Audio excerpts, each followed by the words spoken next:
Now, we know basically how these dumb guy on the street videos go, and yet, with each new entry in this burgeoning genre, the results are no less shocking and depressing. So let's all watch together and then weep. How many stars are on the United States flag? 103. 103?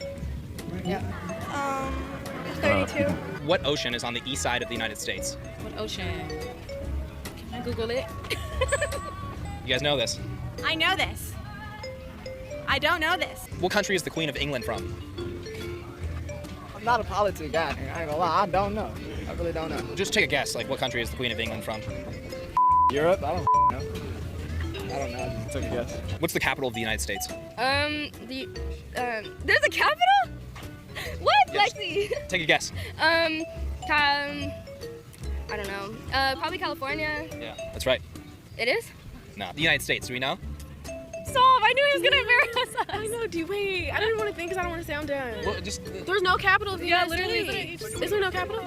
correct. Was that right? No. Oh, You guys are we UCLA literally students? go to UCLA. It's, yeah. Who was the first president of the United States? Abraham Lincoln? Can you name the three Kardashian sisters? Kim, Courtney, and Chloe. What are the three Kardashian sisters' names? Courtney, Kim, and Chloe. Chloe, Kim, Courtney. and Courtney. Yeah. Bonus points for the brother? Robert. Okay, well, they know something then, at least. Okay, the video actually goes on for over 8 minutes, but you get the idea.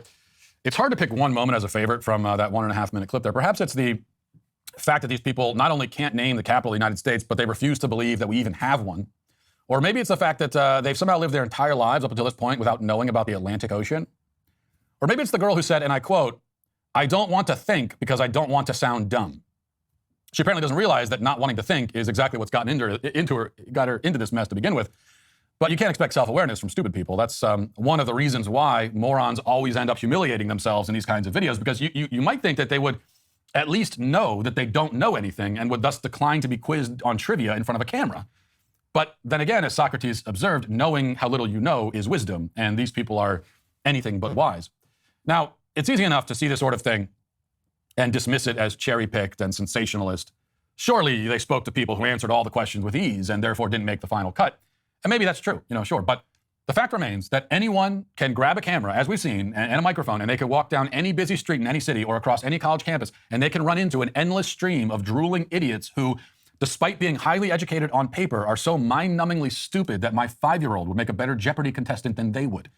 It's also the case that these people exist and they're walking around in droves in spite of the fact that every piece of simple, basic knowledge they don't possess is readily available to them in the information age. They can't recite the most fundamental facts about the geography of their own country, for example, even though they carry around in their pockets a device that can, in an instant, give them access to highly detailed satellite imagery of every nook and cranny of the country and the world.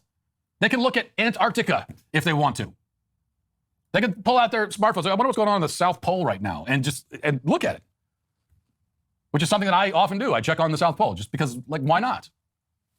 If you're going to have this stupid phone carrying around, the fact that you could just pull out your phone and look at satellite imagery of the entire planet that's awesome.